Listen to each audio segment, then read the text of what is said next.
Muy buenas tardes.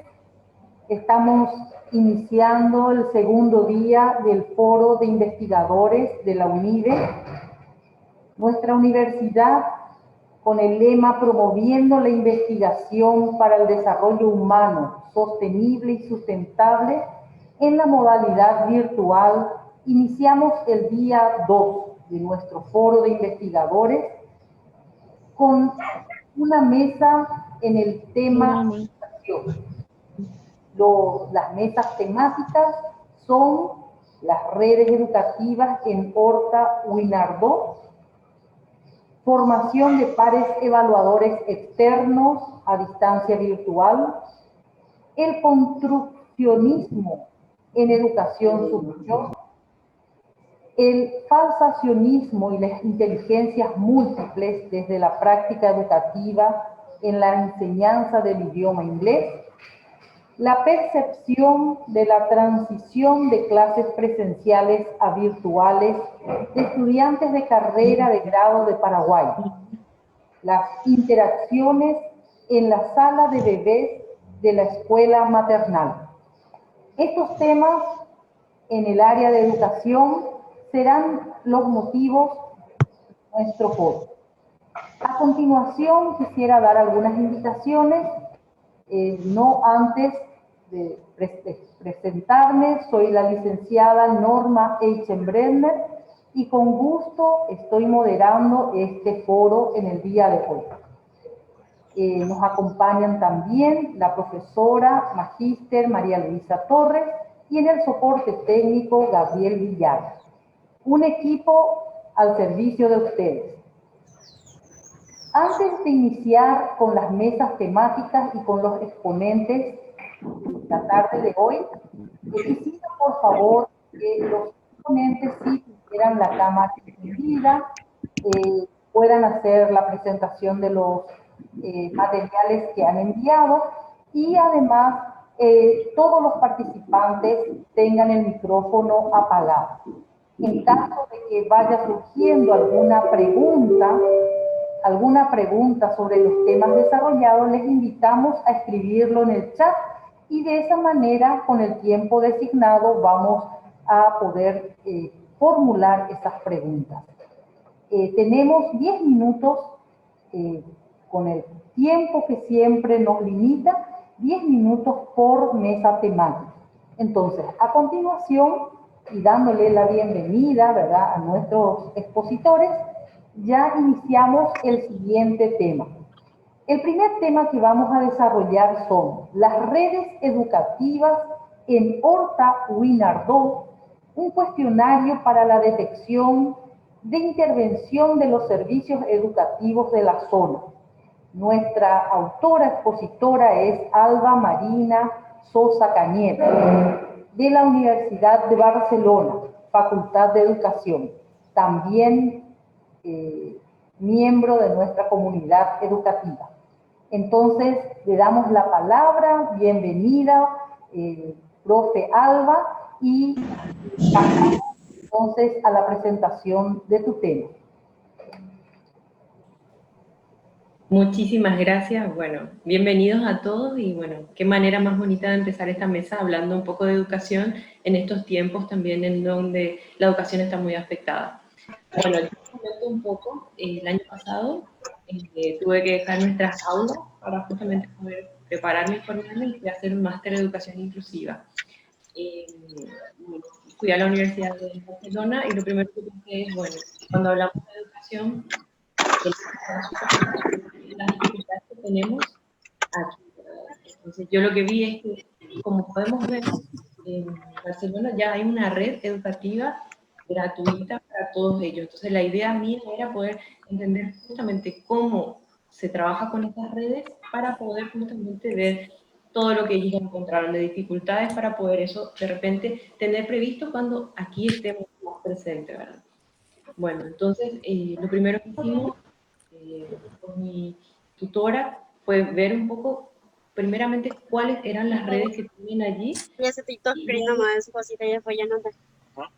Luego de eso, entonces, conformar cuáles serían los equipos y ver justamente qué necesidades encontraban Por ejemplo, necesitamos más apoyo en el área de psicología. ¿Por qué? Porque encontramos muchos problemas conductuales o encontrar algunas dificultades más en el área del lenguaje. Entonces, justamente para ver que los profesionales estén justamente en las zonas dando respuesta a todas esas necesidades, justamente... Todavía no se puede compartir. Bueno, vamos a ir viendo la siguiente lámina, por favor.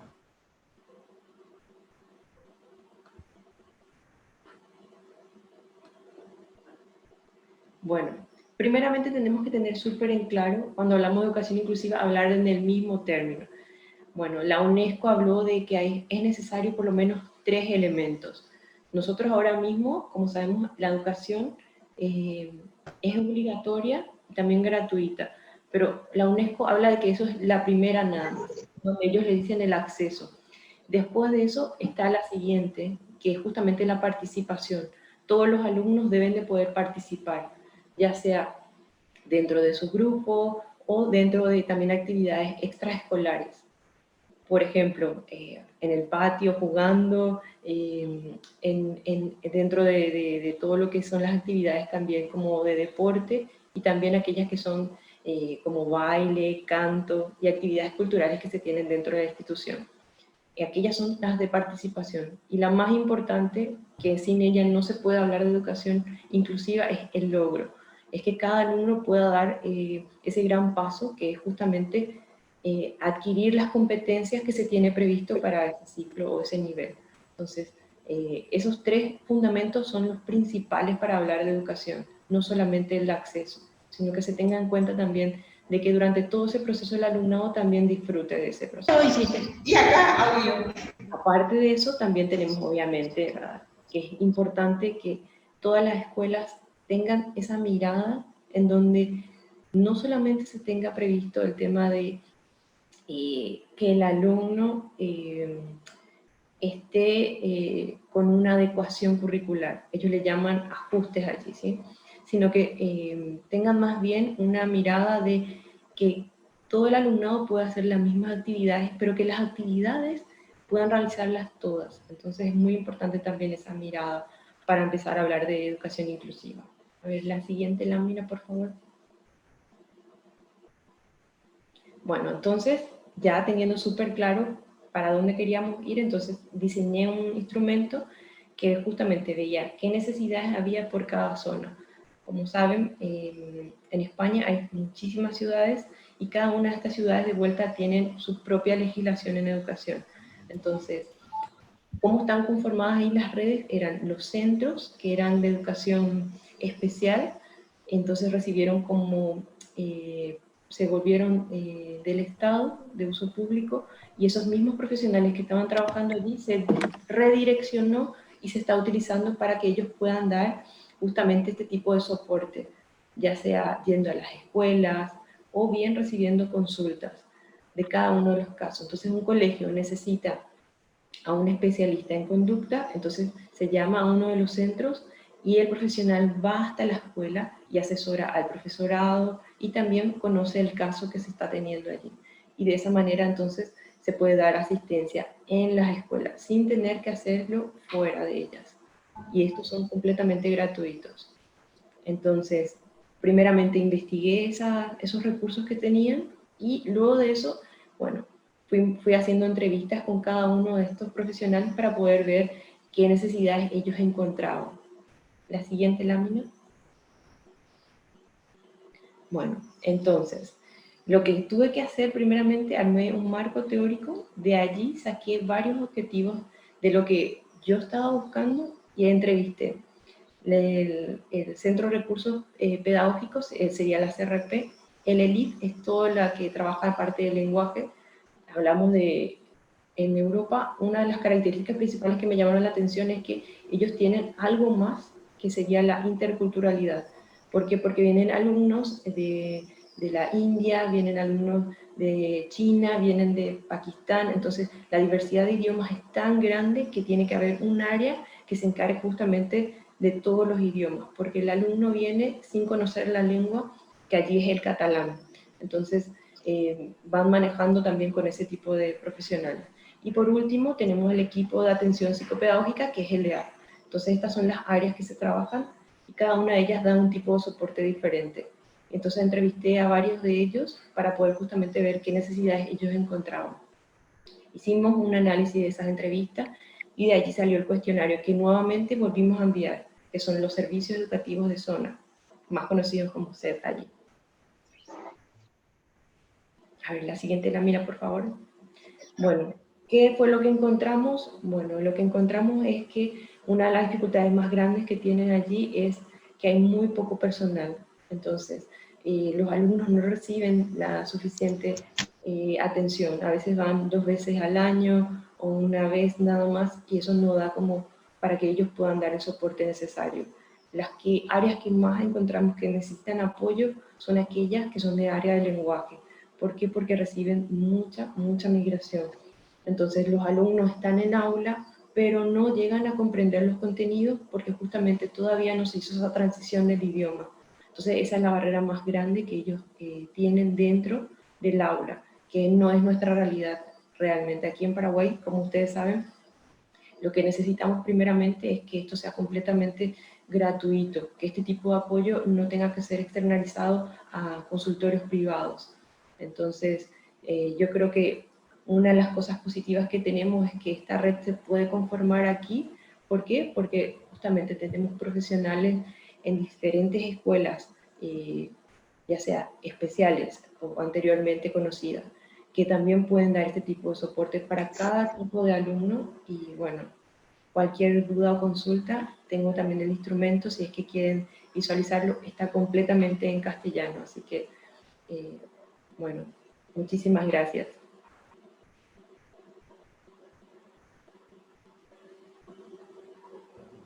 Muchísimas gracias, Magíster Alba Marina Sosa. Y entonces damos unos minutitos para las preguntas que deseen hacer los participantes. Agradeciendo también a todos los estudiantes de nuestra casa, invitados y personas que se han unido a este enlace. Muchísimas gracias. Entonces, si alguien quisiera hacer una pregunta en vivo, puede activar su cámara, su micrófono y formula la pregunta. Si no, estamos habilitando el chat para recoger las inquietudes.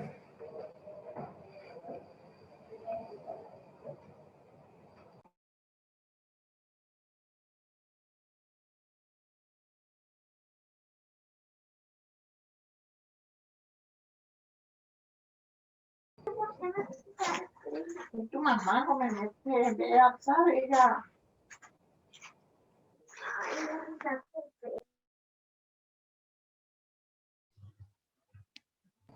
Magíster Alba Sosa, si algo más quisiera agregar a la exposición de su investigación, que realmente está muy interesante, una valiosa investigación en el área de educación. Bueno, más bien agradecer que justamente pese a la situación actual en la que estamos, nuestra universidad también da esta oportunidad para muchas personas y bueno, cualquier duda que tengan pueden escribirme, muchos de los alumnos ya me escribieron, así que es un placer para mí poder compartir con todos ustedes alguna duda que tengan y bueno, que disfrutemos de las siguientes exposiciones y que pasemos muy buena tarde. Muchísimas gracias. Realmente un tema interesante, un tema también que aunque se haya realizado en España, puede servirnos también como tema de investigación aquí en nuestra propia universidad. Entonces, pasamos al siguiente tema. Muchísimas gracias, Magíster. Nuestro siguiente tema, nuestra siguiente mesa en el foro de hoy es el tema formación de pares evaluadores externos a distancia virtual. Primera experiencia en Paraguay. Autores: María Bernarda Cuella Garay, María Isabel Patiño Ruiz Díaz, Óscar Ignacio Parra, de la ANEAES, Universidad Nacional de Asunción, de la Facultad de Filosofía. Ahí ya la veo presente a la licenciada María Bernarda, entonces Si ella y los demás coautores pues pueden presentar, estamos ansiosos de escuchar. Repito nuevamente, en el chat pueden ir escribiendo las preguntas y si no, al final damos unos minutitos. Tenemos 10 minutos, María Bernarda. Muchas gracias. Bienvenida. Muchas gracias a todos. Si me pueden hacer el retorno, si me escuchan. Ok. Bueno, antes que nada y antes de iniciar esta exposición, quiero dar las gracias a la Universidad Iberoamericana. Y también estudié para trabajar con números. Perdón, si podemos silenciar los micrófonos, por favor, en honor a nuestra expositora. Muchas gracias. Sí, dar las gracias antes que nada a la Universidad Iberoamericana por la oportunidad, a las autoridades de la Agencia Nacional por permitirnos acceder a la información y presentarlo de esta manera, y a mis compañeros María Isabel Patiño y Oscar Ignacio Parra, director y jefa de evaluación externa institucional, por compartir este trabajo conmigo. Bueno, si no sé quién me está ayudando con la presentación, si es María Isabel o la gente de la UNIBE, pero bueno, vamos a la siguiente lámina, a recordarles un poco que la Agencia Nacional de Evaluación y Acreditación de la Educación Superior fue creada en el año 2003 con la finalidad de evaluar y en su caso acreditar la calidad académica de las instituciones de educación superior, sus carreras y programas, sus carreras de grado y programas de posgrado. Esta evaluación de la calidad de la educación superior desde la agencia nos dice que desde la propia ley de creación, nos dice que la evaluación debe desarrollarse en 3 etapas. La autoevaluación, que es la que realiza la institución, la carrera o programa, la evaluación externa y el dictamen final. Este proceso de evaluación externa es desarrollado por lo que denominamos pares evaluadores externos.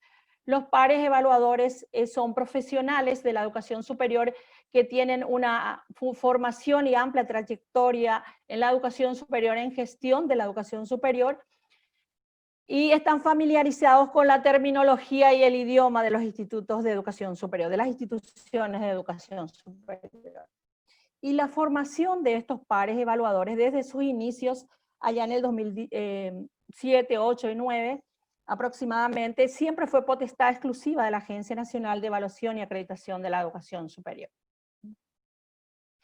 Y el proceso formativo se desarrollaba con una metodología muy particular: 3 días de talleres de formación intensivo, un test de conocimiento y 2 días de talleres de profundización. En eso consistía el proceso formativo de pares evaluadores desde el año 2008-2009 hasta el 2016, en que se implementa en su proceso experimental el mecanismo de evaluación y acreditación de la educación superior. Con la implementación experimental del mecanismo de evaluación y acreditación institucional, la agencia también inició la innovación en sus procesos formativos. Y se decidió iniciar un proceso formativo de pares evaluadores con una modalidad combinada de modalidad a distancia virtual y una etapa de presencial. Los objetivos de esta nueva modalidad es precisamente innovar en el proceso formativo, ¿verdad? Fortalecer la función de los pares evaluadores, fortalecer en los pares evaluadores las habilidades y capacidades para el desempeño efectivo en entornos digitales y virtuales de aprendizaje y planificar, organizar y administrar efectivamente el tiempo en estos espacios. A partir de este proceso que se llevó adelante en el 2016, surge una interrogante que nosotros con los compañeros nos preguntamos y dice: ¿qué características principales presenta el nuevo proceso formativo de pares evaluadores institucionales a distancia virtual desarrollado por la Agencia Nacional de Evaluación y Acreditación de la Educación Superior en el 2016 en cuanto a su diseño, implementación y resultados obtenidos? A partir de este cuestionamiento que nos hemos hecho, establecimos un objetivo, el objetivo general del trabajo es la de analizar las principales características del proceso de formación de pares evaluadores institucionales desarrollado por la Agencia Nacional de Evaluación y Acreditación de la Educación Superior en el 2016 en cuanto a su diseño, implementación y resultados. La metodología entre el cual se sostuvo el trabajo es la investigación se marcó dentro de una investigación con enfoque cualitativo, con un diseño acorde al enfoque adoptado, que es el diseño documental basado en lo que establece Fidias Arias, uno de los metodólogos. El nivel de investigación es el exploratorio descriptivo. ¿Y por qué lo definimos de esta manera? Porque en el país no existe todavía hasta la fecha ningún proceso de investigación, o sea, ningún resultado de investigación orientado a la formación de pares evaluadores y al desempeño incluso de los mismos, descriptivo, porque precisamente busca describir aquellos aspectos relacionados a la propuesta formativa en cuanto a su diseño, implementación y resultados. La técnica que utilizamos para este trabajo fue la técnica de análisis documental, y para el efecto diseñamos una guía de análisis documental que nos permitió recabar y extraer toda la información relevante para el logro de los objetivos de la actividad. Y como el procesamiento y el análisis de la información precisamente lo realizamos a través del análisis de cada una de las variables o categorías de análisis que se establecieron para este trabajo, que son el diseño del curso, la implementación del curso y los resultados que se obtuvo de esta nueva innovación en cuanto al proceso formativo de pares evaluadores. Bien, entonces quiero ir presentándoles un poco los resultados que hemos obtenido. Antes que nada, que la propuesta formativa se desarrolló de acuerdo a un cronograma. Se elaboró un diseño instruccional de cómo se va a llevar a cabo el curso de formación de pares y se estableció un cronograma para el efecto. En la convocatoria que se realizó desde la agencia para el curso de formación de pares evaluadores institucionales se presentaron 65 postulantes, de los cuales pasaron el primer filtro 49. El primer filtro, que consistió en el análisis de la documentación académica requerida para participar del curso, ¿verdad? Para poder participar del curso y así acreditar para ser par evaluador, ¿verdad? La fase virtual tuvo una duración de 4 semanas, desarrollada a través de la plataforma virtual Moodle. Los contenidos se distribuyeron en 4 unidades temáticas o ejes temáticos establecidos, con una estimación de dedicación horaria de cada uno de los participantes de 20 horas semanales. El contenido propuesto se centró en el estudio de los documentos del modelo nacional, el mecanismo de evaluación y acreditación institucional y sus documentos orientadores. En ese entonces, la guía de autoevaluación, la guía de evaluación externa y la guía de informe. Todo el marco normativo que regula la educación superior en el Paraguay y el marco normativo que regula la función de la Agencia Nacional de Evaluación y Acreditación de la Educación Superior. Cada unidad se desarrolló fundamentada en la discusión de temas, de temas desarrollados o propuestos para el programa, ¿verdad? La utilización del foro como espacio de construcción de conocimiento, trabajos formativos e individuales valorados con control de lectura y test sumativo que midió el nivel de análisis y comprensión en todos los casos de los procesos y mecanismos y normativas institucionales apoyados, siempre con tutoriales interactivos y una bibliografía digital que estuvo disponible en la plataforma, ¿verdad? La satisfacción de los participantes, para levantar la satisfacción de los participantes sobre el curso y la nueva modalidad, se desarrolló un cuestionario de satisfacción que consistió, o sea, que contempló 16 ítems o 16 preguntas. Los resultados del proceso de formación mostraron que los participantes realizaron las tareas construyendo conocimientos apoyados en las herramientas digitales establecidas, demostrando así las habilidades en el desempeño precisamente de estas herramientas digitales. En cuanto a las actividades de análisis de los fundamentos teóricos, epistemológicos y axiológicos y procedimentales establecidos en el modelo nacional y en el mecanismo de evaluación y acreditación, se observó un alto nivel de desempeño, ya que el 100% de los participantes obtuvo la habilitación para la etapa presencial. El requisito era que tenían que obtener un porcentaje de logro estimativo del 70% para poder pasar a la etapa presencial. La fase presencial de 3 días con una duración de 8 horas al día. En esa etapa se profundizó todo lo relacionado a las actividades que los pares debieran realizar antes, durante y post-visita, ¿verdad? Incluyendo el análisis de un informe de autoevaluación institucional y la elaboración de un informe de evaluación externa que se le propuso como actividad final. Las capacidades de trabajo en equipo, planificación, organización, administración eficiente del tiempo, también se vieron fortalecidos por el uso de las TIC, ya que se cumplieron con todas las normas y requisitos establecidos en cuanto a tiempo de entrega, periodos, todo bien cumplido. La encuesta de satisfacción con respecto a la nueva metodología a distancia virtual adoptada por la agencia por primera vez en ese entonces para la formación de pares evaluadores institucionales muestran altos niveles de satisfacción de parte de los participantes.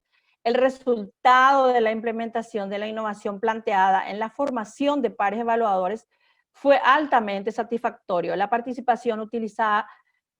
participantes utilizaron las nuevas metodologías y tecnologías logrando unos resultados en todos los casos de más del 80%. En conclusión, podría decirse que el análisis de todas las documentaciones y evidencias que se realizó en este proceso investigativo muestra que la propuesta de innovación del proceso de formación ha tenido resultados muy positivos en cuanto a cantidad de profesionales que se presentaron a la convocatoria, el nivel de discusión en los foros, el rendimiento de los participantes en las actividades que se propusieron. Cada una de las actividades que se propusieron, por supuesto, tenían sus rúbricas y sus instrumentos de evaluación y el número de postulantes seleccionados, un total de 49 profesionales que pasaron a formar parte del banco de pares de la NEAS.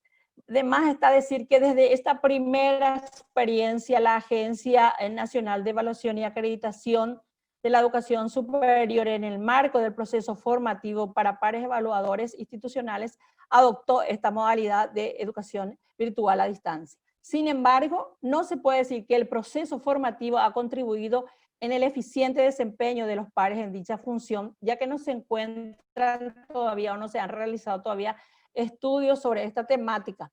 Asimismo, no se cuenta con estudios sobre percepciones de las instituciones respecto al desempeño que han tenido los pares evaluadores. Por lo tanto, en ese sentido, no podemos decir que el proceso formativo ha tenido impacto en el desempeño en terreno de estos pares evaluadores, ni tenemos la evidencia de lo que dicen las instituciones respecto al desempeño de estas personas. En cuanto a la bibliografía consultada sobre este trabajo, hemos analizado toda la documentación institucional en cuanto a normativas y reglamentaciones de la institución, en cuanto a los documentos orientadores del proceso de evaluación institucional, el modelo nacional de evaluación institucional. Hemos acudido a documentos publicados por la UNESCO y grandes investigadores en el área del aseguramiento de la educación, de la calidad de la educación superior, como lo son María José Lemaitre y otros autores. Entonces, estos autores sostienen en parte lo que en el desarrollo del sustento teórico que hemos planteado en este trabajo sostienen. Entonces, este es el trabajo que queríamos presentarles, es la primera experiencia en la formación de pares evaluadores institucionales utilizando la modalidad a distancia virtual planteada por la agencia en el 2016 en el marco de la implementación del mecanismo de evaluación y acreditación institucional. Me pongo a disposición si alguien quiere hacer una consulta, una pregunta. Gracias por la oportunidad de compartir esta experiencia con todos ustedes. Muchísimas gracias, estimada investigadora María Bernarda Cuellar Garay. Realmente el tema interesante. Si hay alguna pregunta en el chat, por favor, y si no, pueden poner la cámara, habilitar la cámara, el micrófono y hacerlo en vivo. ¿Damos unos minutitos? Sí. Así que si hay gente acá que va a hacer investigación a partir de ahora, tiene dos ideas interesantes en el sentido de hacer una investigación sobre los procesos formativos, el impacto del desempeño de los pares del proceso formativo que han tenido y desde el punto de vista de qué piensan las instituciones que reciben a estos pares evaluadores en cuanto al desempeño que han tenido. O sea, hay dos vertientes muy interesantes aquí que podríamos indagar quizás en el otro foro de la UNIBE, ¿no? Ojalá realmente quede esta invitación y desafío para nuevas investigaciones. Sí, me acompaña acá, veo la participación de mi compañera de trabajo, María Isabel, que también forma parte, coautora de este trabajo. Así que María Isabel, si quieres decir algo también, si Sí. tengo todavía el tiempito, me gustaría que ella diga alguna Sí. cosa. Muy buenas tardes, ¿cómo están? Gracias por la oportunidad que nos están dando de compartir un poco con nosotros esta experiencia que hemos vivido y que hemos querido compartir con ustedes en este artículo y en este foro. Un poco resaltar que este trabajo que hemos realizado nosotros desde la agencia ya fue antes de la pandemia, como que ya nos estábamos preparando nosotros, viendo un poco el panorama de la situación, pues siempre hablamos de la tecnología, pero a la hora de aplicar la tecnología, a veces los docentes tenemos ciertos inconvenientes y este proceso contribuyó mucho porque la visita y la evaluación se hace en forma conjunta, pares nacionales y pares internacionales, entonces esa relación cuando termina la visita se complementa bastante y eso también fue previsto en este curso formativo para los pares. Y bueno, estamos pendientes a las preguntas que quisieran hacernos sobre este trabajo. Muchísimas gracias, queridas investigadoras. Realmente la presencialidad fue nuestra normalidad y esta transición a la virtualidad es un desafío que nos deja esta pandemia y la situación también que vive toda la humanidad. También es motivo de este desafío, este foro que estamos realizando en esta modalidad. Así que muchísimas gracias por participar y presentar en este foro de la Universidad Iberoamericana, que realmente nos enorgullece vuestra participación. Muchísimas gracias. Gracias a ustedes por la oportunidad y gracias a todos los participantes que estuvieron atentos escuchándonos. Gracias por la oportunidad que nos dan y vamos a escuchar las otras presentaciones. Muchas gracias. Muchísimas gracias. Entonces, antes de pasar a la siguiente expositora, al siguiente tema de nuestro foro temático en educación, le pedimos a las participantes que tienen que hacer un clic en el enlace para la asistencia a este foro. Las certificaciones y los certificados estarán a partir del 30 del mes, solamente como aviso de la UNIBE. Pasamos entonces a nuestro siguiente tema, un tema muy interesante, el construccionismo en educación superior, el arte de saber comunicar lo aprendido. Este tema de investigación lo desarrolló la autora Lelis Noelia Morales Clemonte, de la Universidad Nacional de Asunción, de la Facultad de Ciencias Médicas, en la carrera de Kinesiología y Fisioterapia. Le damos la bienvenida y, por supuesto, también muy orgullosos de tenerla en este foro como presentadora de su investigación. Bienvenida, muchísimas gracias. Muy buenas tardes, tengan todos ustedes. Soy Lelis Morales y esta investigación había realizado el año pasado. Yo había enviado el video, no sé si tienen el video para presentar. Sí, enseguidita ya están presentando el video. Sí. Muy buenos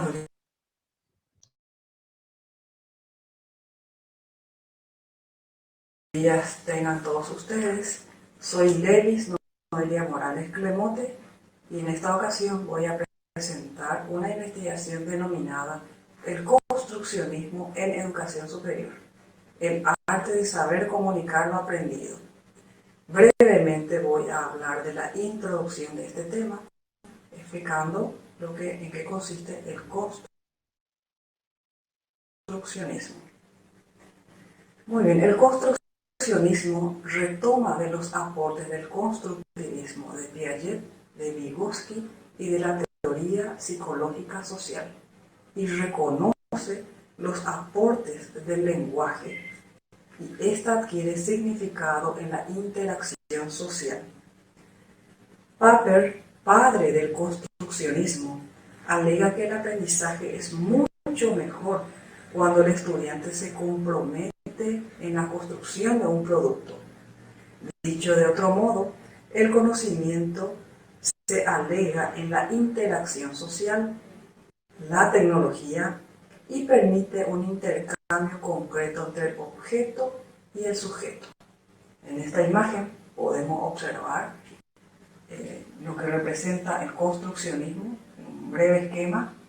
Esta entonces parte del constructivismo, utiliza el lenguaje, la interacción social y esto a su vez entrega el aporte a la comunidad en este caso.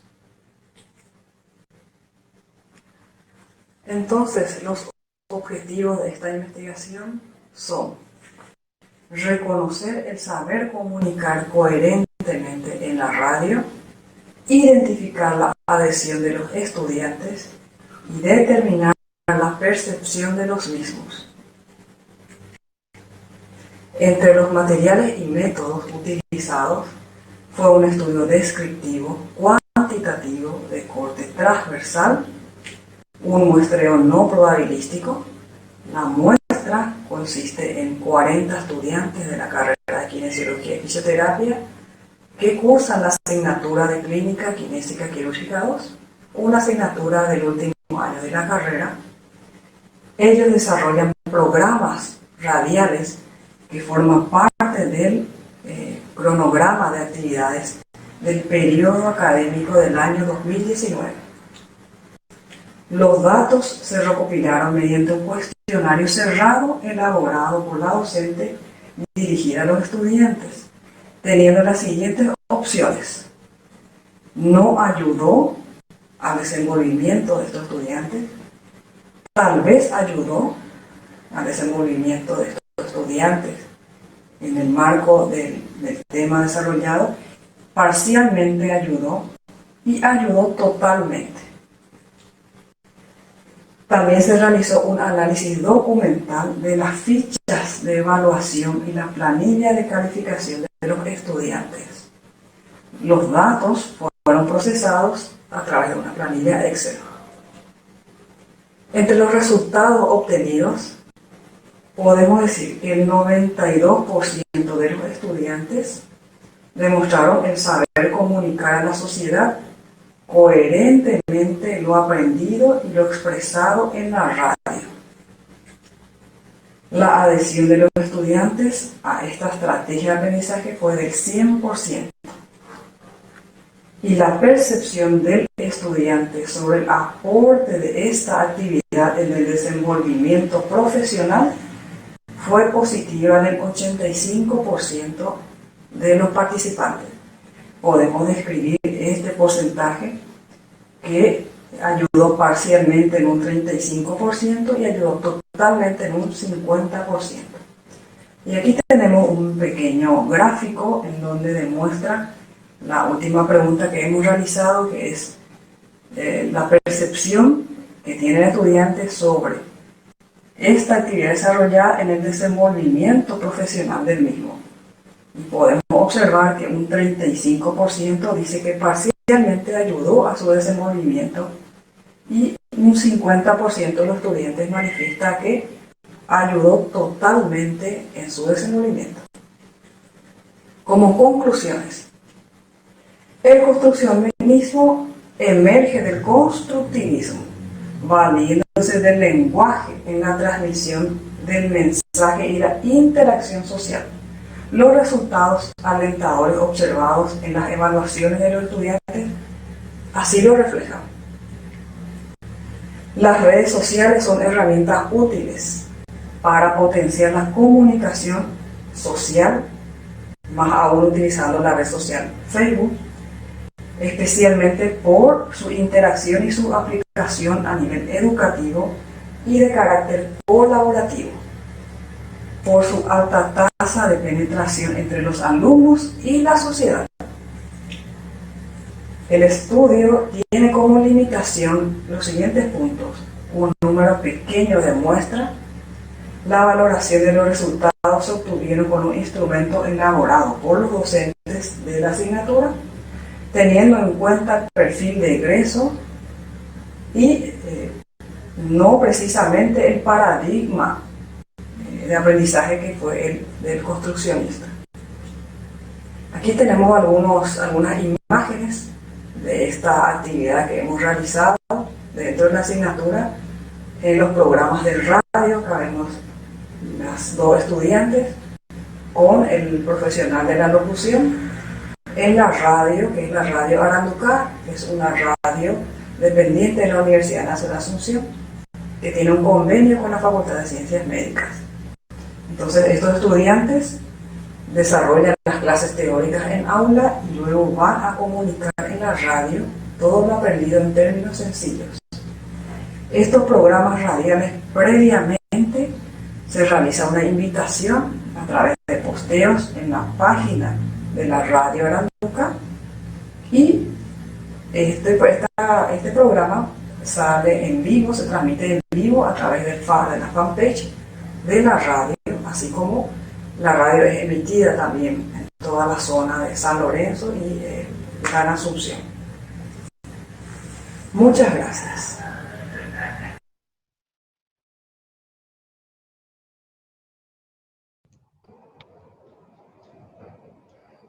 Entonces, esta ha sido la presentación del trabajo. Esta actividad lo realizamos el año pasado cuando no teníamos esta pandemia. Hoy más que nunca valoramos este medio de comunicación. El año pasado nosotros vinculamos esta actividad de radio a través de la investigación, la extensión y la docencia. Estos alumnos también tuvieron puntos o tuvieron horas de extensión por esta posibilidad de comunicar a la sociedad todo lo aprendido en el aula. Ellos previamente investigaban los temas que tenían que ir a hablar y también el locutor que estuvo con nosotros acompañándonos, más a los chicos que por primera vez tenían que hablar en la radio, les facilitó bastante. Y uno al final, cuando le toma el examen, las evaluaciones, se da cuenta que tiene un mejor desenvolvimiento a la hora de rendir los exámenes orales. Y como personal de salud es muy importante saber comunicarle a los pacientes sobre las afecciones y la prevención de algunas patologías o enfermedades. Y estoy abierta a cualquier consulta, cualquier pregunta. Agradezco esta oportunidad y vamos a ir escuchando las demás charlas también. Muchísimas gracias, doctora Lelis Morales. Realmente una investigación muy valiosa y más actual hoy en día con la situación que vivimos. Entonces, si se animan a hacer alguna pregunta. Simplemente quiero hacer un comentario, felicitarle a la expositora, felicitarle a la que estuvo antes que yo por animarse a hacer este tipo de trabajo. No es tan sencillo, no es fácil, pero esto es lo que hace ciencia, esto es lo que construye conocimiento y entonces querría felicitarle a ambas y a todas las que van a exponer hoy por el trabajo realizado y a la UNIE por darnos esta oportunidad. Es simplemente eso que querría decir. Muchísimas gracias, realmente un honor poder recibirles en este foro, compartir estas investigaciones, sobre todo que hacen al tema de educación y a la construcción de nuestra sociedad. Muchísimas gracias entonces, doctora Lelis.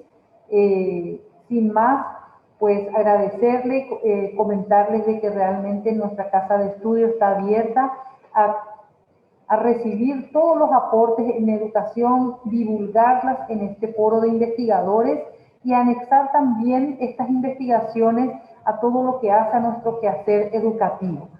Realmente les agradecemos y pasamos a nuestro siguiente tema, ¿sí? Muchas gracias. Recordamos entonces a los espectadores, participantes activos, que puedan silenciar sus micrófonos, que puedan entrar al link a registrar la asistencia. Las certificaciones y los certificados se estarán dando a fin de mes, a partir del 30 de noviembre, y pasamos entonces a nuestra siguiente mesa temática. El tema es el falsacionismo y las inteligencias múltiples desde la práctica educativa en la enseñanza del idioma inglés. Nuestra investigadora es Dora Alicia Velázquez Moreno, de la Universidad Iberoamericana, Facultad de Posgrado. Estimada Dora, te escuchamos. Muy buenas tardes a todas, a todos los participantes. Es un honor para mí estar entre todos ustedes. Como me lo han dicho mis antecesoras, bueno, es un enorme espacio para compartir experiencias y todos vamos aprendiendo unos de otros desde diferentes aristas, ¿verdad? Entonces, para mí es un honor también compartir en la experiencia. Yo me desempeño en el área de lengua inglesa. He tenido un instituto de inglés, he enseñado todos los niveles de inglés en todas las edades, inclusive certificaciones internacionales que acrediten suficiencia del idioma. Esta experiencia la pasé en los años, así suena mucho, ¿verdad? 97, en los años que estuve en el nivel medio de un colegio privado. He enviado una grabación para hacerlo lo más breve posible y bueno, también abierta a las consultas posteriores a quienes interese. Muchas gracias. Estamos pendientes entonces de la presentación del material que envió. Ya nos está ayudando nuestro técnico. Muchísimas gracias.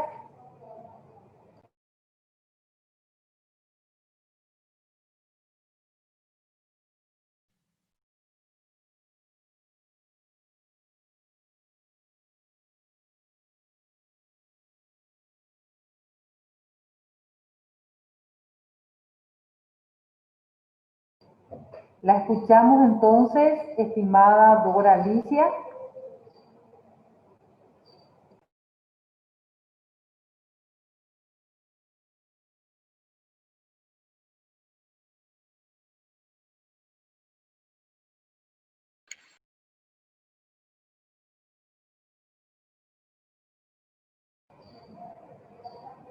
Estimada Dora Alicia, si puede abrir su micrófono y ir presentando su investigación, ya está el material. Está todo grabado ya, el audio completamente. Si pueden verificar, por favor, eso. Sí, estamos verificando.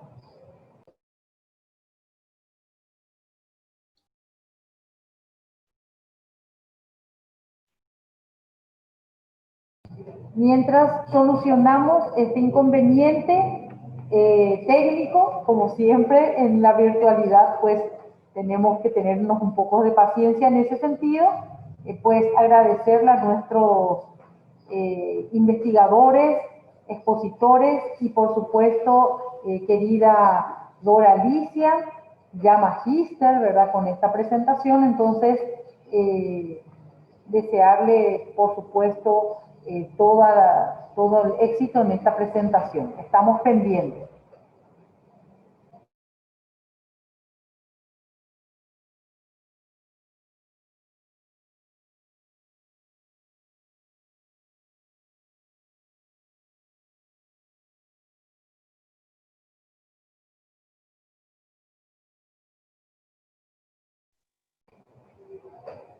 ¿Pueden corroborar si es que se puede pasar rápidamente esto? Porque funcionaba perfectamente. Estamos verificando, querida Dora Alicia, si el audio nos permite. Sí.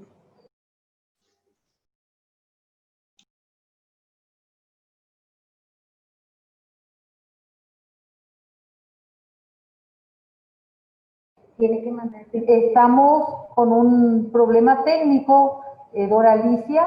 Si podrías ir presentando oralmente, porque el video tiene un problema técnico. Por favor.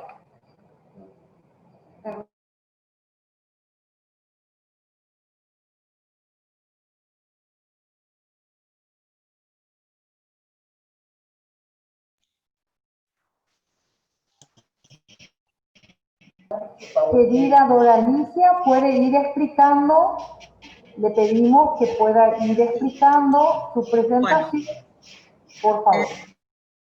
El tema que me interesó exponer dentro de este foro se denomina el falsacionismo y las inteligencias múltiples desde la práctica educativa de la enseñanza del idioma inglés. Por favor, la siguiente lámina.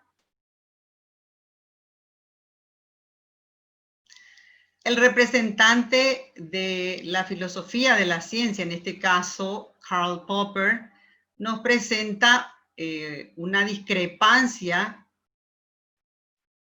Él presenta una corriente disruptiva en relación a las teorías conductistas del momento en que él se estaba manejando, en la época que él lo hacía. Lo más llamativo de él es que él discrepaba con la existencia de una sola forma de comprender la ciencia. Él decía que si todos los pájaros eran de un solo color, ¿qué pasaría si aparecía uno en otro color? Cosas como esas, como un ejemplo nada más. Lo importante es que él hacía pensar sobre las posibilidades, otras aristas de comprensión. Instaló un pensamiento de alternativas de interpretación de la ciencia, aun cuando estuviera existiendo patrones muy rígidos de conducta o manifestaciones unilaterales. El siguiente, por favor. Como referente, lo precede posteriormente, él ya es más contemporáneo del siglo XX. Howard Gardner es muy conocido y seguro que casi todos los docentes, los que están trabajando en educación, han leído sobre su trabajo con respecto a la importancia de las inteligencias múltiples. De hecho, que el presidente lo dejó, ¿verdad? Y nosotros dentro del área, digo nosotros, mis colegas y yo dentro del área de la lengua inglesa, implementamos la experiencia y trabajamos con diferentes edades y ciclos de estudios. Entonces pudimos hacer un seguimiento bastante extenso, ¿verdad? No transversal, sino más bien ya longitudinal, porque lo podíamos hacer por ciclos. Entonces podíamos ver las bondades de la aplicación, de la planificación, de la enseñanza de la lengua extranjera, respetando la cognición y las diferentes variedades de inteligencia que él nos presenta.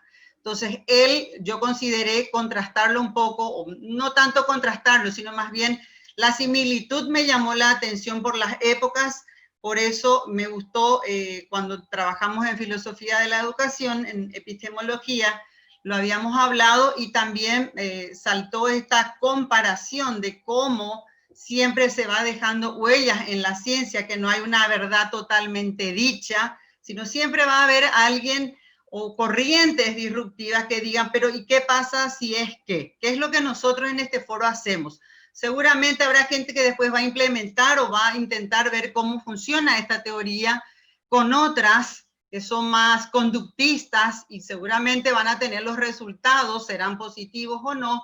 Lo importante es ir viendo que hay más de una opción para enseñar, no encasillarse al conductismo. Él justamente, me refiero a Gardner, quería demostrar un poco eso que había que respetar. Y eso fue porque él reaccionó mucho a la estandarización de los exámenes en los Estados Unidos. El coeficiente de inteligencia tenía que ser de un numerito y el que no lo lograba, pues ya no era el inteligente que ellos esperaban. Se prevaleció mucho el desempeño lógico, matemático y el lingüístico sobre las otras caracterizaciones de la inteligencia. El siguiente, por favor. Bueno, acá les presento básicamente una guía de lo que estuvimos haciendo. La institución corresponde al sistema educativo formal, es de gestión privada. En uno de los ciclos que hicimos, lo aplicamos, fue el escolar básico. Las competencias lingüísticas se prevalecen sobre la oral siempre, que en el principio y por muchos años fue conductista. Fue la implementación de las inteligencias múltiples en el trabajo, se notó bastante a la hora de los exámenes, a la toma de los exámenes internacionales hechas por los extranjeros que vinieron a hacer la acreditación. Nosotras no la hacemos, la hacen los extranjeros. Siguiente, por favor. Para el ciclo medio, de la media, es un poco más exigente porque ya abarca las competencias orales y escritas, que son varias. La orientación siempre fue conductista para ambas formas, teniendo en cuenta de que de alguna manera las instancias institucionales nos indicaban que teníamos que llegar a un porcentaje elevado de aprobación de los exámenes internacionales, que eso era un requisito justamente. Y que en principio, en otras prácticas se pensaba que solamente la de la gramática traducción era la única alternativa para lograr eso, cosa que se fue con los años y con los ciclos demostrando que el aprendizaje de todas las edades, de todos los grupos con los que trabajamos fue mucho más integral, más holístico y más natural. De verdad podíamos decir que hablaban el idioma de manera muy natural y fuera de la rigidez que estos exámenes internacionales exigen. Por supuesto, los rendimientos fueron hasta mejores en algunos casos por el hecho de lo que las planificaciones, las actividades que se hicieron con ellos, fue mucho más amplia, más abarcativa. Se notó mucho en el examen británico ICE, que les anoté ahí que se llama, le digo ICE en español, pero es realmente Integrated Skills of English, donde se maneja como un portafolio de evidencias de conocimiento, es mucho más amplio la exigencia. Siguiente, por favor. Bueno, en la conclusión, una convergencia de las teorías. Ambos, tanto Popper como Gardner, criticaron a sus corrientes respectivas en sus momentos, con las ideas justamente de la estandarización de la inteligencia, privilegiándose, en el caso de Gardner, él criticó mucho el privilegio del tipo de inteligencia. Popper criticó la interpretación única o rígida de interpretar la ciencia. Y también lo importante de ambos, que yo creo que podemos decir, es que se contempla posibilidades en todos los sentidos, integral como ser humano, que es lo que finalmente en este siglo se está como reinventando, que es el humanismo, ¿verdad? Por más de que estemos todos guiados por las tecnologías, que sí son instrumentos que nos ayudan a comunicarnos, que se notó y se evidenció durante toda esta coyuntura sanitaria, también podemos ver que no debemos olvidar ese toquecito, esa sincronía con nuestros alumnos, aquellos especialmente quienes se han visto en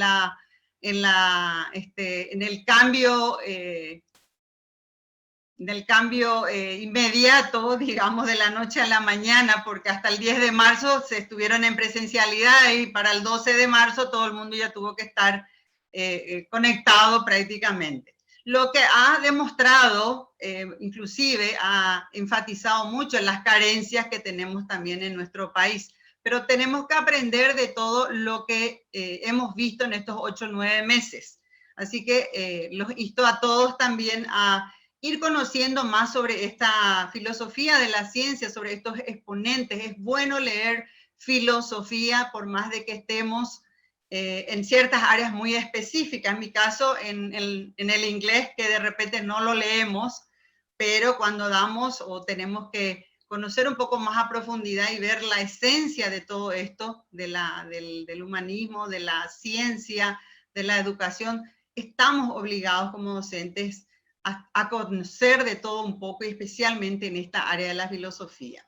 Creo que hay uno más, si me permiten. Eso ya lo más o menos lo expresé. El siguiente, por favor. Ahí hay un gráfico pequeñito donde muestra un poco, se ilustra sobre lo que decía Popper. Bueno, Finalmente, los dejo con los pensamientos de ambos.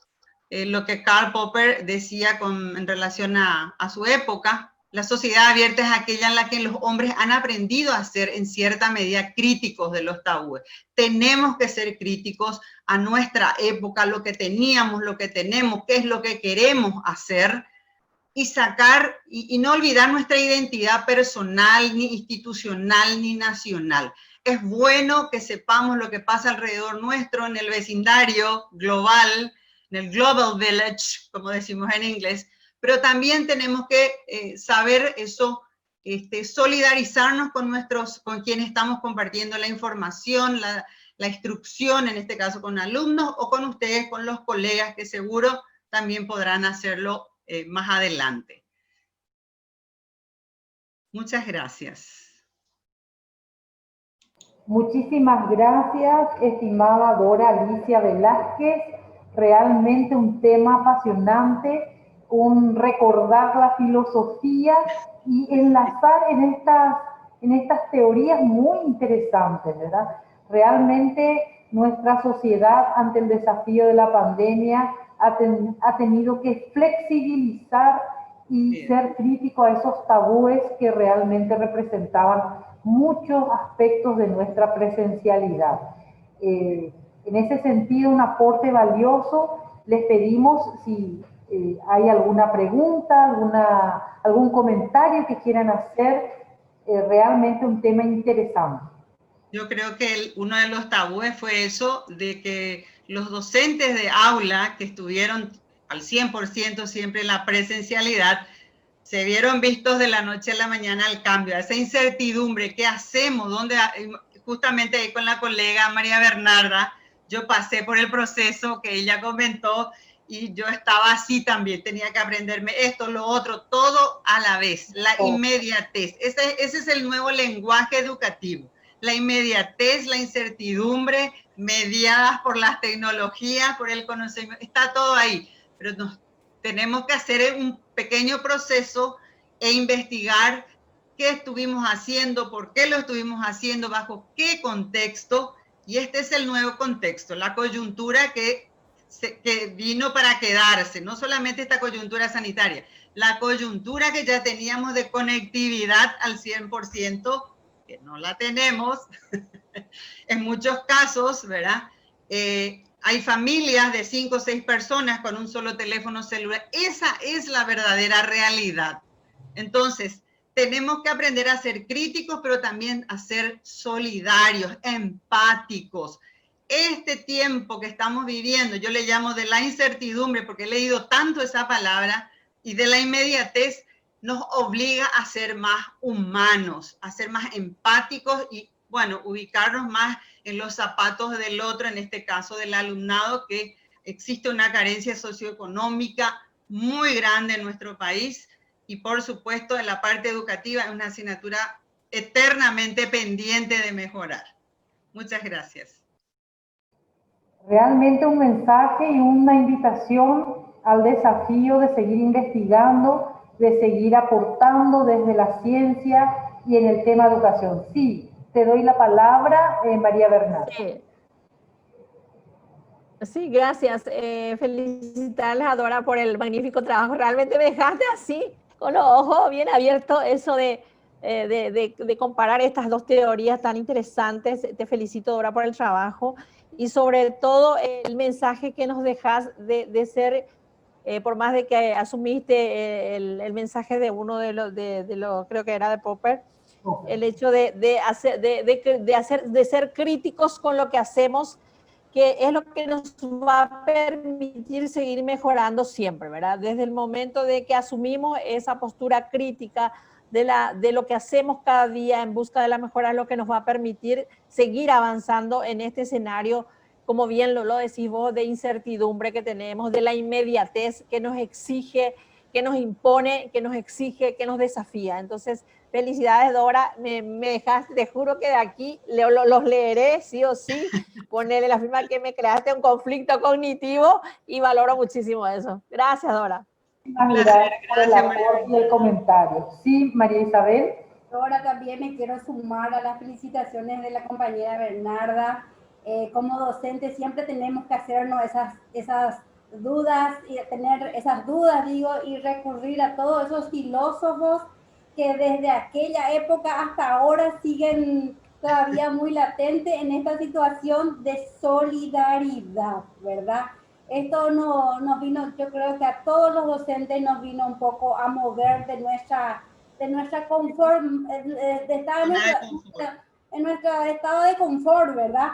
Estamos ya, algunos teníamos clases virtuales, así aislados, pero esto vino a cambiar todo. Como bien dijiste, el cambio no es solamente académico, también el cambio es hasta familiar, porque toda la familia, todos nuestros entornos, todo lo que somos, vino a cambiar un poco eso. Entonces salir un poco de esa situación no es fácil romper paradigmas. No es nada fácil y bueno, apuntar hacia eso y leer un poco otra vez eso. Y algo importante que dijiste que se me queda, como dijo Bernal, es ser críticos. Como docentes, ser críticos primeramente en nuestras prácticas como docentes, ser críticos y no criticones, ¿verdad? Porque es ser crítico y ser criticones, hay una diferencia, claro, ¿verdad? La concepción es muy amplia. Exactamente, ¿verdad? A veces como queremos ser solamente criticones y no críticos. Entonces, felicitarte, no te conozco personalmente, pero ya he escuchado y ahora con tu exposición me sumo a las felicitaciones y a las otras compañeras también que estuvieron. Muchas gracias. Muchísimas gracias por el aporte y realmente se ha vuelto un foro muy enriquecedor. El siguiente tema también es curiosísimo, enriquecedor, así que estamos pendientes. Gracias, Dora, y gracias por los aportes de cada una, ¿sí? El siguiente tema que quiero presentarles es la percepción de la... Sí, les pedimos por favor si pueden silenciar los micrófonos. Sí, repito, el siguiente tema que vamos a presentar es la percepción de la transición de clases presenciales a virtuales de estudiantes de la carrera de grado en el Paraguay. Los autores son Cindy Estefanía Páez, Jorge Bellotto, Celso Dulio Mora Rojas, Lucía Gómez, de la Facultad de Ciencias Químicas. Entonces, estamos con los autores, si me pueden por favor hacer un retorno y hacemos la presentación. Buenas tardes.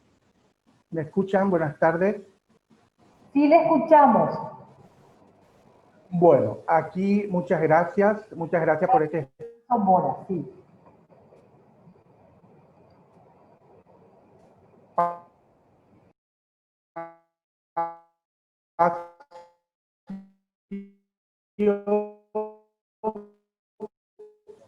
A la Universidad Iberoamericana, acá estamos todo el equipo que nos toca exponer, entonces vamos a presentar.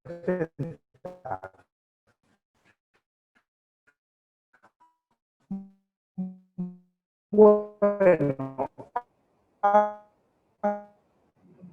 se nos fue un poquito la señal. Como dijo la compañera Doris, incertidumbre forzosa enseñanza. Entonces hay que ver cuál es esa percepción que nos obligó esta inmediatez. Realmente ahí es donde encontramos la inmediatez, porque realmente la aparición del COVID-19 requirió la aplicación de medidas restrictivas que nos obligó a una reinvención social, cultural, educativa en todo el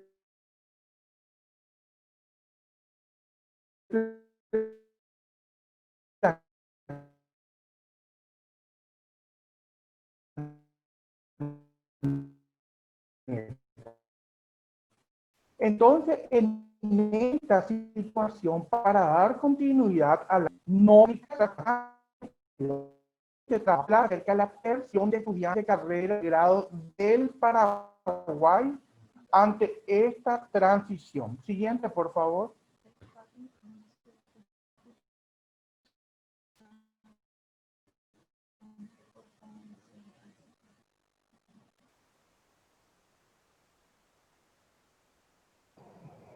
Se nos fue la señal o creo que tiene problemas con el audio.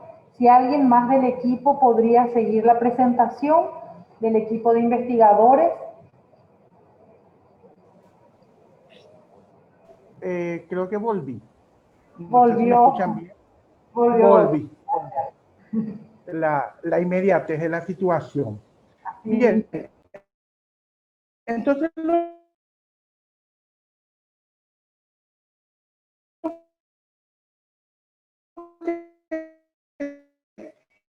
de esta investigación es en el Paraguay durante esta emergencia sanitaria que aún seguimos y que no sabemos cuándo vamos a volver a esa presencialidad, si es que volvemos. Siguiente.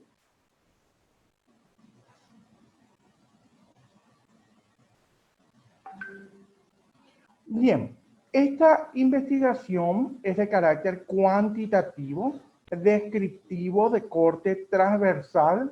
Se trabajó con estudiantes universitarios de carreras de grado de todo el Paraguay, tanto de universidades públicas como privadas.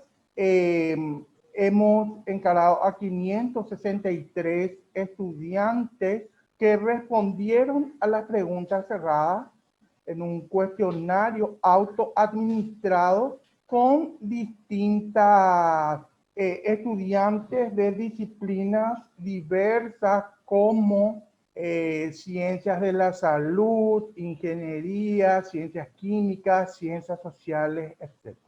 Bien, entonces continuamos con la parte de resultados. La compañera Cindy va a continuar. Buenas tardes, ¿cómo están? Espero que se encuentren bien. Muy bien, entonces continuando con nuestra ponencia, quiero hablarles un poco acerca de los resultados muy interesantes que pudimos obtener en esta investigación. Muy bien. Cabe destacar que de los estudiantes que participaron de este estudio, valga la redundancia, el 66% era mayoritariamente del género femenino y tenían edades comprendidas entre los 18 a 22 años. Es decir, estamos hablando de estudiantes que estaban en las etapas incipientes de sus carreras. Además, se les consultó acerca del manejo que poseían de las herramientas digitales utilizadas para entornos virtuales de aprendizaje y han manifestado de que poseían un manejo relativamente elevado, en un porcentaje de mayor al 83%. También se les consultó su percepción acerca del manejo que poseen los docentes que han dictado clases en las diferentes asignaturas cursadas durante este periodo de transición y han manifestado que más del 77% maneja en un nivel elevado en cuanto a el uso de las herramientas virtuales. También se les consultó acerca de la disponibilidad de medios para la aplicación de estos entornos virtuales, es decir, los dispositivos, la conectividad y los software para la utilización de las plataformas que han utilizado, y más del 70% manifestó de que tenían acceso, estamos hablando de educación superior, o sea, carreras de grado. Siguiente, por favor.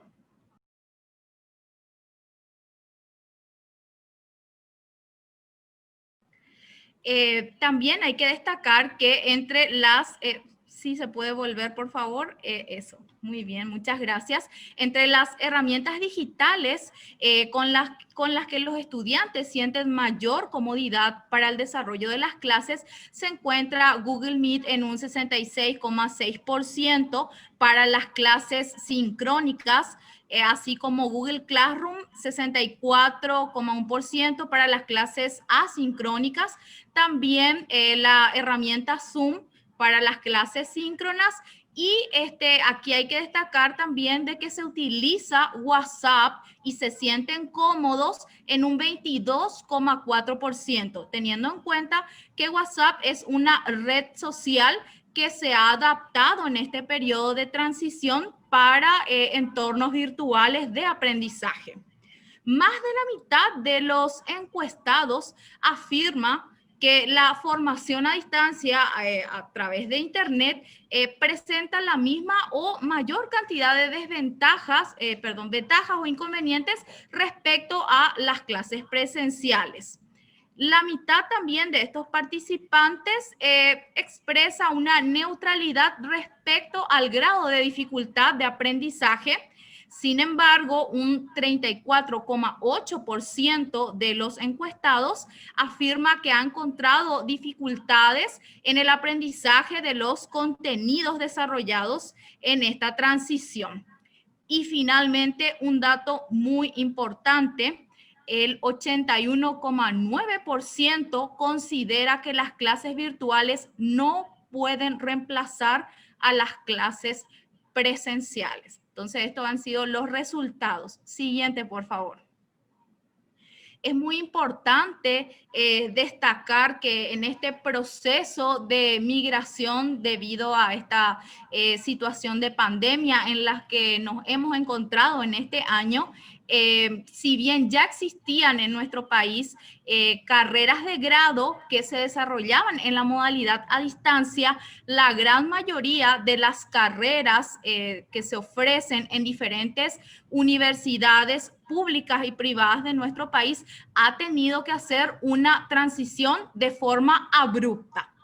Y esta transición abrupta presenta diferentes matices y los efectos de esta transición podrían ser abordados en otros estudios posteriores.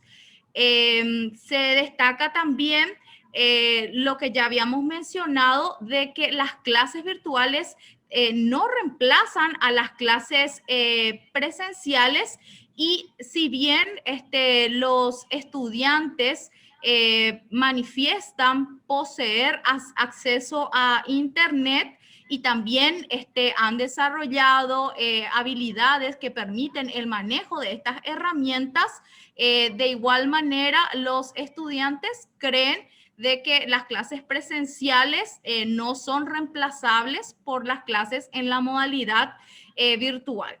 De este estudio lo que podemos destacar es que continuamos en un periodo de transición. No podemos afirmar aún de que hemos migrado totalmente a la modalidad virtual. Y entre las recomendaciones que podemos dar es que queda pendiente la apropiación de los paradigmas de la educación a distancia, tanto por los docentes como por los estudiantes, ya que en los entornos virtuales de aprendizaje, justamente el aprendizaje pasa a centrarse en el estudiante. Muchas gracias. Muchísimas gracias, queridos investigadores. Realmente se nos va el tiempo, entonces solamente agradecerles la participación como investigadores de la Facultad de Ciencias Químicas. Entonces pasamos a nuestro último exponente, nuestro último tema en la mesa del foro, Y el tema siguiente es las interacciones en la sala de bebés de la escuela maternal. Nuestra expositora es Daisy Lorena Hernández, autora también Daisy Hurtado, de la Universidad Pedagógica Nacional, de la Facultad de Educación en Colombia. Le escuchamos, por favor, una breve presentación y vamos al video. Buenas tardes a todos y para todas. La investigación que a continuación les voy a presentar se denomina las interacciones en la sala de bebés de la escuela maternal. La escuela maternal es un escenario de educación inicial de la Universidad Pedagógica Nacional, donde se atiende una población de niños y niñas de entre los 4 meses y 4 años de edad. Como pregunta de investigación nos hemos planteado ¿qué tipo de interacciones establecen los bebés de la escuela maternal a partir de las experiencias pedagógicas propuestas por la maestra desde la virtualidad? Aquí cabe mencionar que esta investigación tuvo algunas transformaciones por la actual situación que vive el mundo. Entonces, en un principio se había planteado realizarla en el escenario educativo con los bebés y con la maestra, pero tuvo que hacerse desde la virtualidad. Entonces hicimos algunas grabaciones de las experiencias que proponía la maestra y en los encuentros sincrónicos qué interacciones eran las que establecían los bebés.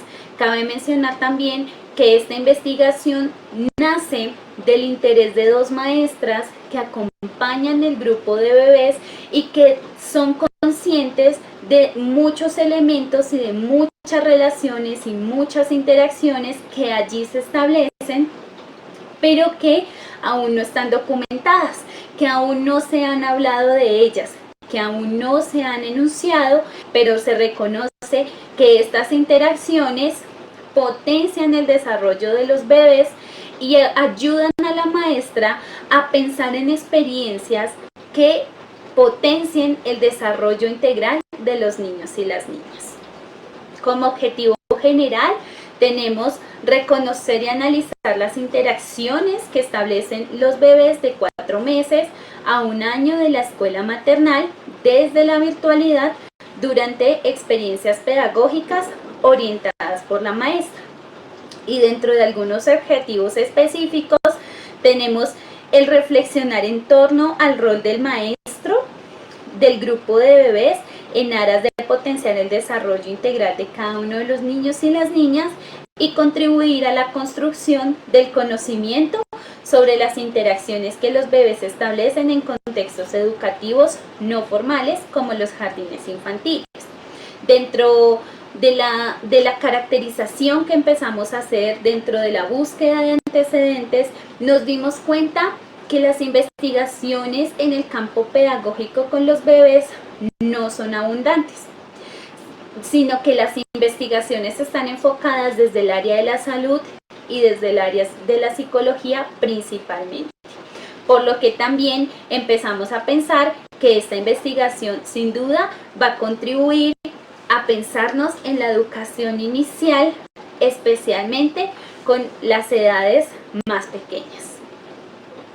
Dentro de nuestro marco teórico, entonces vamos a encontrar como postulados, como principales autores, a Vygotsky, quien con sus postulados en cuanto al desarrollo social de los niños y las niñas nos propone que las interacciones con los otros permiten que se dé todo el desarrollo potencial de los niños y las niñas en diferentes escenarios. Dentro del marco conceptual abordamos postulados de Vygotsky en cuanto a la aprehensión y comprensión de los símbolos y los signos por las interacciones que los niños y las niñas logran establecer con los otros desde los conocimientos previos que tienen. Luego encontramos los planteamientos de Galindo, quien retoma las construcciones que ha hecho Buffman sobre las interacciones y los problemas que en ellas se evidencian. Así que dentro de estas ideas, nosotras allí nos encontramos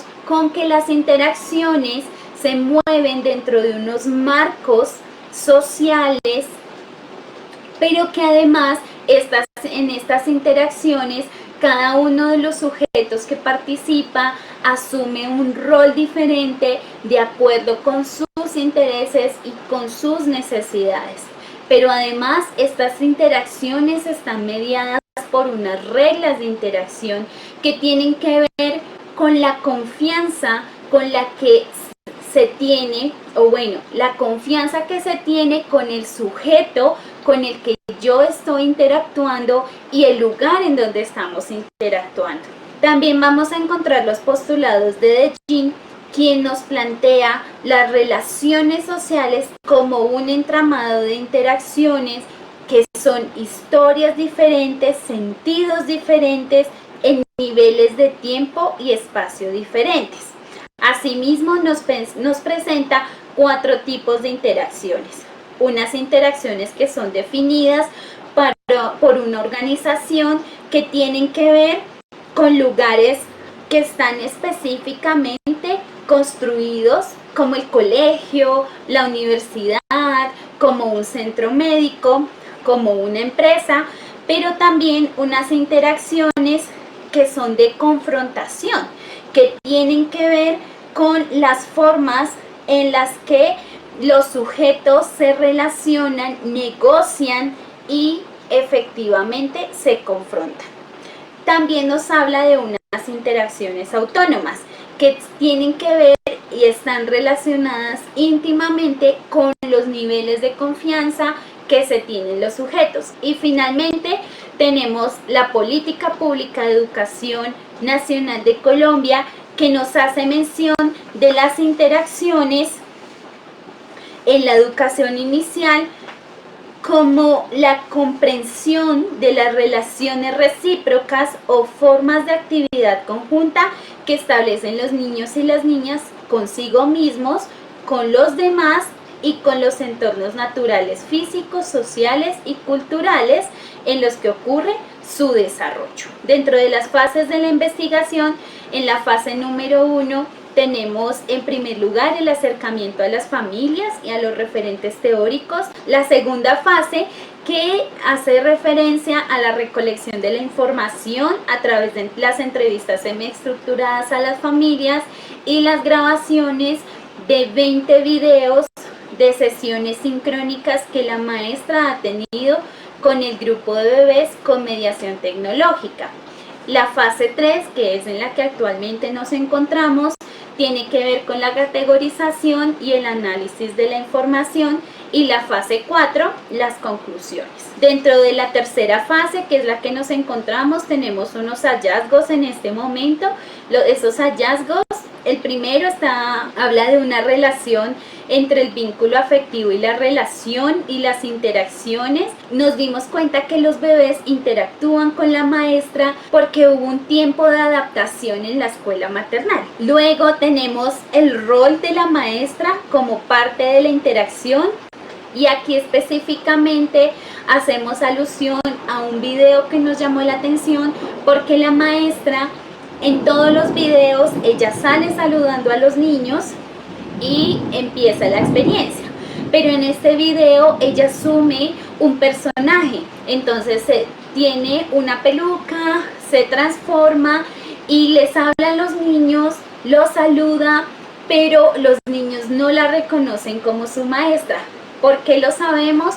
Porque en el video es evidente cuando la maestra se quita todo lo que tiene puesto y la saluda, ella responde como a contarle desde el balbuceo qué fue lo que pasó en esa experiencia pedagógica. Dentro de otro hallazgo tenemos que hay marcos de interacción, entonces esos marcos los hemos categorizado desde los momentos en los que la maestra desarrolla toda su experiencia. Finalmente encontramos también que hay unas interacciones con un propósito definido por parte de los niños y las niñas. Finalmente, dentro de las conclusiones encontramos varias que creemos que están arrojando la investigación, pero voy a destacar 3 principalmente, y es la adaptación al uso de las pantallas de los bebés. Luego encontramos las interacciones entre niños y entre los niños se pierde significativamente porque las posibilidades desde la pantalla no son las mejores, y las familias como protagonistas del proceso de los niños y de las niñas, efectivamente creemos que sin el acompañamiento de las familias a los bebés para el desarrollo de las experiencias pedagógicas no hubiese sido posible por las condiciones y también en el momento en el que están los niños y las niñas. Muchas gracias. Muchas gracias. Realmente este aporte es directamente de la Universidad Pedagógica Nacional de la Facultad de Educación en Colombia.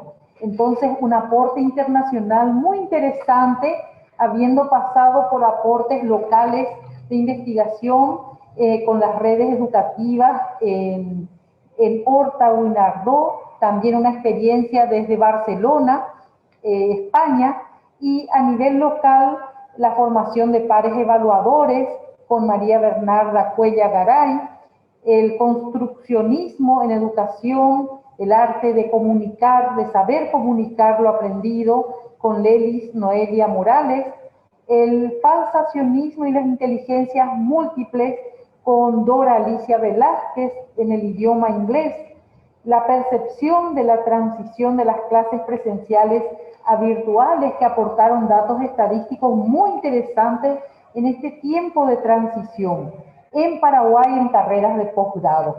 Entonces, damos primero las gracias a todos los exponentes, gracias a los estudiantes que han participado como espectadores, gracias a la Universidad Iberoamericana por darnos esta oportunidad en la virtualidad, poder compartir este foro, este 9º foro de investigadores, promoviendo la investigación para el desarrollo humano sostenible y sustentable en nuestra modalidad actual virtual.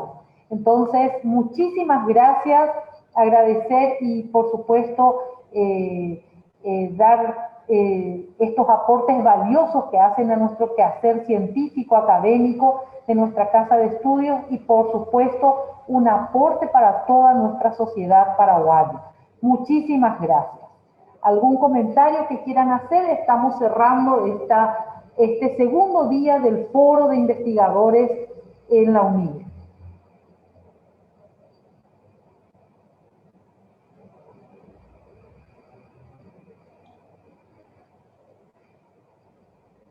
Creo que estamos con Carolina. Sí. Carolina, no sé, el micrófono tal vez. Podés quitar tu auricular para que se escuche el audio de tu computadora. Sí, bueno, muchísimas gracias de cualquier manera. En el chat también pueden escribir, vamos a registrar estos aportes y por supuesto cerramos entonces este foro. Reitero nuevamente nuestro agradecimiento y el aporte valioso que han realizado las distintas investigadoras y los distintos exponentes, ¿verdad? Muchas gracias a la UNIBE y a todos. Muchísimas gracias. Estamos cerrando entonces. Muchas gracias. Gracias a los estudiantes y las estudiantes que han participado también. Muchas gracias.